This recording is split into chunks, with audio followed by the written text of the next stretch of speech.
संगत मारून गेली परत मग गाडीवर गेलो.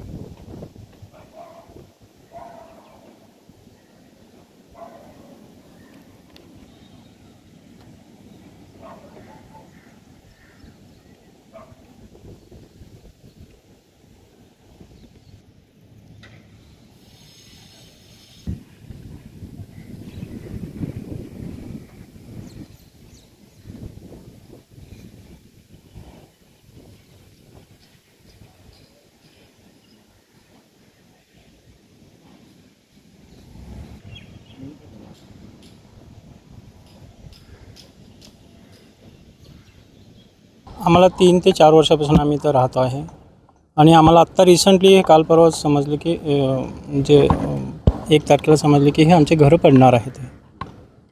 त्याच्या पहिलं परंतु तुम्ही हे जे काही सगळं इथं बांधलेलं आहे त्या अनुषंगाने तुम्ही काय काय सरकारकडे भरता? टॅक्स भरता का, लाईट बिल भरता, काय काय? आम्ही लाईट बिल भरतो, टॅक्स भरतो, पाणी बिल भरतो, ड्रेनेज कनेक्शन आहे इथं. आम्ही हे सर्व गोष्टी गव्हर्नमेंटला पे करतो आहे, म्हणजे PCMC महानगरपालिकेला पे करतो आहे आम्ही. म्हणजे एकीकडे सरकारनं सगळ्या सुविधा पण दिल्यात आणि दुसरीकडे सरकार म्हणतं हे अनधिकृत. हो हो हो हो हो. काय झालं नेमकं? सर आधी आता हे तर सध्या कसं आहे ब्ल्यू लाईन मध्ये हे आम्ही आता आम्हाला समजलं की हे ब्ल्यू लाईनमध्ये आहे. आम्ही ज्यावेळेस जागा घेतली होती की ते R झोन प्लस हरित झोन असं आहे सांगण्यात आलेलं होतं. पण आम्ही ज्यावेळेस जागा घेतली की हे आम्हाला माहिती नव्हतं की ब्ल्यू लाईन कुठून आहे ते. त्याच्या अनुषंगाने आम्ही आधी एक बंगला बांधला होता, त्याच्यानंतर बंगले बांधत गेलो. सर जर एक बंगला बांधला होता त्यावेळेसच जर महानगरपालिका जर कारवाई केली असती तर हे बाकीच्या अनधिकृत जे 29 बंगले आहेत ते बांधले नसते. सर नाही सर, आम्ही परवानगी घेतली नव्हती, कारण आम्ही इन्क्वायरी केली होती, पण त्यावेळेला असं काही माहीत नव्हतं की हे ब्ल्यू झोन आणि ग्रीन झोन. पण आम्हाला एवढं माहीत पडलं की त्याला खूप वेळ लागतं परमिशन घ्यायला, 6-8 महिने लागतात. पण आपल्याजवळ तेवढे पैसे पण नव्हते, खर्चिक पण 4.5-5 लाख रुपये खर्च जातं म्हणते आणि 1 गुंठ्यात जास्त परमिशन होत पण नाही आहे. मग त्यामुळे नाही घेतलं. आणि आम्ही बिल्डरला पण विचारलं की असं आहे म्हणून, तर ते म्हणलं काय गरज नाही आहे, आम्ही बघून घेतो सगळं. यात तुमच्या अज्ञानाचा फायदा नेमका घेतलाय कोणी? आमच्या बिल्डरनी, ज्यांनी डेव्हलप केले जागा त्यांनी घेतलं आहे. त्यांनी रिसर आम्हाला फसवणूक केली की बाबा ही जागा तुम्हाला पार, आम्हाला ह्या कोपऱ्या फक्त ही जे बोर्ड लावले सर तिथनं फक्त 20 फूट त्यांनी ब्ल्यू झोन दाखवलं आहे, बाकी R झोन आहे असं त्यांनी दाखवलं आहे. आता जमीन दोस्त करायची ऑर्डर आली. हो सर.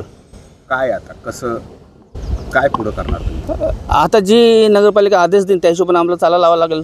ठीक आहे, आता मला विनंती आहे की नगरपालिकांना काय आम्हाला जर सहयोग करत असेल, ज्या हिशोबाने ते त्यांना काय वाटत असेल की कसं करता येईल काय नाही. समजा आम्ही जर या साईडला भिंत बांधू, संरक्षण भिंत चांगली मोठी, तसं जर चालत असेल तसं करू. पण जर त्यांच्या हिशोबाने चालावं लागेल. आम्ही तर चुकलो आहे, आमचं असं नाही की आम्ही नाही चुकलो आहे, आम्ही खूप चुकलो आहे, मोठी चूक केली. पण आता ज्यांनी फायदा घ्यायचा होता ते फायदा घेऊन गेलेत. सदरचा प्रकार हा गट नंबर 90 चिखली गावामध्ये आहे. सदरचं गाव हे पिंपरी चिंचवड महानगरपालिकेच्या हद्दीत आहे. 2017मध्ये जुलै 2017मध्ये सदर बाब मी पिंपरी चिंचवड महानगरपालिकेच्या निदर्शनास आणून दिली होती की सदरचा भाग ब्ल्यू लाईनमध्ये असून इथं डम्पिंग चालू आहे आणि बंगल्याचं काम नियोजित आहे, तर हे तात्काळ थांबवा. त्याच्यामुळे इंद्रायणी नदीचं प्रदूषण हे मोठ्या प्रमाणात होत आहे. इंद्रायणी नदी ही आमच्या आस्थेचा विषय आहे, वारकरी संप्रदायाचा ज्याचा संबंध आहे, तर हे प्रदूषण थांबवण्यासाठी मी त्यांच्याकडे वारंवार विनंती केली, पण त्यांनी न थांबवल्यामुळं कोविडच्या कारणामुळं मला ही तक्रार घेऊन जाण्यास उशीर झाला आणि ते 2000 साली मी जुलै महिन्यात ही दाखल केलं प्रकरण दाखल केलं. त्यावेळेस फक्त एक बंगला होता. हरित लवादाने याच्यामध्ये संयुक्त समिती स्थापन केली असता समितीच्या अहवालामध्ये 3 बंगले झाले. महाराष्ट्र प्रदूषण नियामक मंडळाचं जेव्हा प्रतिज्ञापत्र आलं तेव्हा 16 बंगले झाले. पिंपरी चिंचवड महानगरपालिकेनं प्रतिज्ञापत्र सादर केलं तेव्हा 29 बंगले झाले आणि सुनावणीच्या अंती एक प्रतिज्ञापत्र महानगरपालिकेनं सादर केलं तेव्हा 35 बंगले झाले होते. सदर सुनावणी 15 मे रोजी पूर्ण झाले असता तिथं 35 बंगल्यांचं बांधकाम होतं. त्यामध्ये सर्व पुरावे स्पष्टपणे दाखवत होते. समिती अहवाल दाखवत होता की सदरची जागा ती ब्ल्यू लाईनमध्ये असून सदरचे पूर्ण बांधकाम हे बेकायदेशीर आहे. याच्यामध्ये एकच निष्कर्ष होता की पिंपरी चिंचवड महानगरपालिकेचा भोंगळा कारभार, भ्रष्ट कारभार या सर्व गैरप्रकार सामील आहेत अधिकारी. आणि ते 2 लाख क्युबिक मीटरपेक्षा कन्स्ट्रक्शन वेस्ट टाकलेलं आहे. बांधकाम ज्यांनी केलं तेही दोषी आहेत, हे ज्यांची जागा होती हे बिल्डरही दोषी आहेत. हे संगनमताशिवाय होऊच शकत नाही. पण कुठेतरी ह्या मान्य हरित लवादाच्या निर्णयानं आता थोडीशी राहत मिळाली आहे आणि अशा बेकायदेशीर बांधकामाला चाप मिळेल. इथून नागरिक सजग होऊन होणाऱ्या शहराचा विकास आपला हा सस्टेनेबल होईल अशी अपेक्षा ठेवतो. आणि इथून पुढं आता जजमेंटच्या सविस्तर अभ्यासानंतर पुढील वाटचाल होईल. हे किती दिवसांमध्ये बांधकाम जमीनदोस्त करण्याची ऑर्डर आहे? हे 6 महिन्यामध्ये यांना सुनावणी द्या, त्यांचं म्हणणं ऐकून घ्या आणि इथून पुढं हे बांधकाम 6 महिन्याच्या आत उद्ध्वस्त करायचं आहे. 5 कोटी रुपयाचा दंड यांच्याकडून वसूल करायचा आहे. ते त्यांच्या प्रत्येकाच्या प्लॉट एरियाच्या प्रमाणात त्यांच्यावर तो दंड वसूल करायचा आहे. आणि 7व्या महिन्यामध्ये हे कारवाई पूर्ण केल्याचा अहवाल परत हरित लवादाकडे जमा करण्याचे आदेश हे पिंपरी चिंचवड महानगरपालिकेला देण्यात आलेले आहेत. निदर्शनास आलं नाही असं नाही. यापूर्वीच ते निदर्शनास आलेले होते, त्यांना नोटिसा दिलेल्या होत्या. त्यांनी काम थांबवून पुढचं काम थांबवायला पाहिजे होतं किंवा काम करायलाच नको, परंतु त्यांनी काम पूर्ण केलं.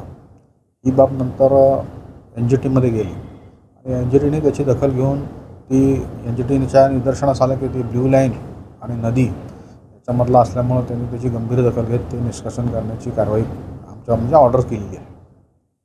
आता त्याच्यामध्ये ऑर्डरमध्ये एक गोष्ट सांगितलेली आहे की तुम्ही त्यांचं म्हणणं पण ऐकून घ्यायला, त्यांचं काय रिप्रेझेंटेशन आहे ते. त्या दृष्टीने आम्ही त्यांना नोटिसा देऊन त्यांचं म्हणणं ऐकून घेणार आणि जी काही मुदत दिलेली आहे 6 महिन्याची, त्या मुदतीत आम्ही त्याच्यावर कारवाई करणार. कारवाई म्हणजे सर आता हे जमीनदोस्तच करावं लागेल. त्याला काही दुसरा मार्ग? त्याला दुसरा मार्ग नाही, कारण ते नियमित होऊ शकत नाही.